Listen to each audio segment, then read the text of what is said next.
হরিওম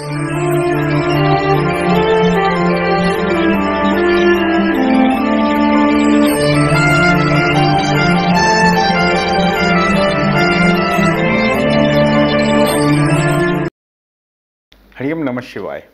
শিবতলা মন্দির থেকে অভিষেক আবার আপনাদের সামনে ফিরে এলাম। আজকে উল্লেখ করব শিবলিঙ্গে বিভিন্ন দ্রব্যে স্নান এবং তার ফল প্রাপ্তি। শিবলিঙ্গে আপনারা কী কী দিয়ে স্নান করালে কী কী ফল প্রাপ্তি হতে পারে তার একটা আলোকপাত করার চেষ্টা করব। শিবলিঙ্গে অভিষেক করার বা স্নান করানোর সবথেকে বেস্ট প্রসিডিওর হচ্ছে জল, শুদ্ধ জল কিংবা গঙ্গা জল, যে কোনো একটা দিয়ে পড়াতে পারেন। এটা শিবলিঙ্গে অর্পণ করতে পারলে শিবজি আমাদের 100টা অবধি অপরাধ ক্ষমা করে থাকেন। ক্ষীর দিয়ে যদি শিবলিঙ্গকে স্নান করাতে পারেন তাহলে জাতক কিংবা জাতিকার 1000 অপরাধ ক্ষমা হয়ে থাকে। ঘি দিয়ে যদি স্নান করাতে পারেন একই সেম প্রসিডিওর, 1000 অপরাধ ক্ষমা হতে পারে। ক্ষীর, ঘি, দুধ, এই পার্টিকুলার এগুলো দিয়ে স্নান করলে কিন্তু 1000 অপরাধ ক্ষমা হয়ে থাকে। আচ্ছা, দুধের সাথে যদি আমরা আতর দিয়ে স্নান করাতে পারি তাহলে কামনা বাসনা সুখ এবং ভোগ বৃদ্ধি হয়ে থাকে। মধু দিয়ে যদি শিবলিঙ্গে আমরা স্নান করাতে পারি তাহলে ক্ষয়রোগ নাশ হয়ে থাকে। ইক্ষু রস অর্থাৎ আখের রস দিয়ে স্নান করাতে পারলে আনন্দ প্রাপ্তি হয়ে থাকে এবং কর্ম সমস্যার সমাধান হয়ে থাকে। পঞ্চফুল এবং পঞ্চফল একসাথে যদি ওটাকে মিক্সচার করা হয় তার থেকে যে রসটা আসবে, এটি দিয়ে যদি শিবলিঙ্গে স্নান কিংবা রুদ্রাভিষেক করানো যায় তাহলে মোক্ষ লাভ হয়ে থাকে। জবা এবং জুঁই ফুল দিয়ে যদি শিবলিঙ্গে আমরা অর্পণ করে স্নান করাতে পারি তাহলে মা অন্নপূর্ণার আশীর্বাদ লাভ হয়ে থাকে। চন্দন এবং আতপ চাল সহযোগে যদি এটিকে বেটে নিয়ে গঙ্গা জলের সাথে মিশ্রণ করে যদি সেই জল শিবলিঙ্গে অর্পণ করতে পারি তাহলে মা লক্ষ্মীর আশীর্বাদ এবং কৃপা লাভ হয়ে থাকে।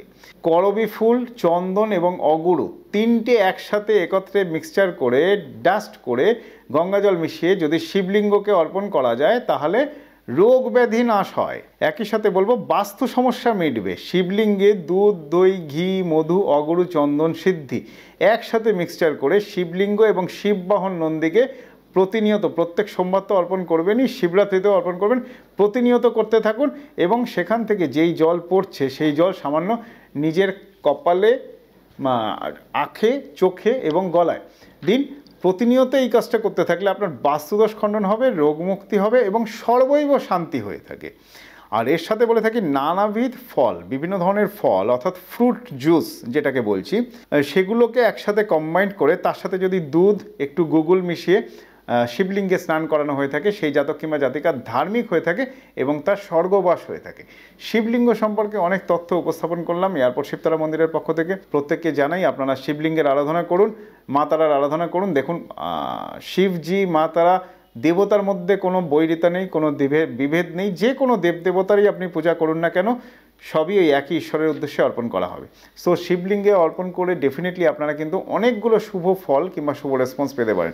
এবং সর্বোপরি প্রথম কথা এবং শেষ কথা সেটা হচ্ছে গ্রহদোষ বলুন, কালসর্পদোষ বলুন, বীজযোগ বলুন, মাঙ্গলিক দোষ বলুন, প্রকারান্তরে আপনি যেই দোষই খণ্ডন করতে যান শিবলিঙ্গে স্নান কিংবা শিবলিঙ্গ বাদে কিন্তু কোনো দোষ খণ্ডন হয় না।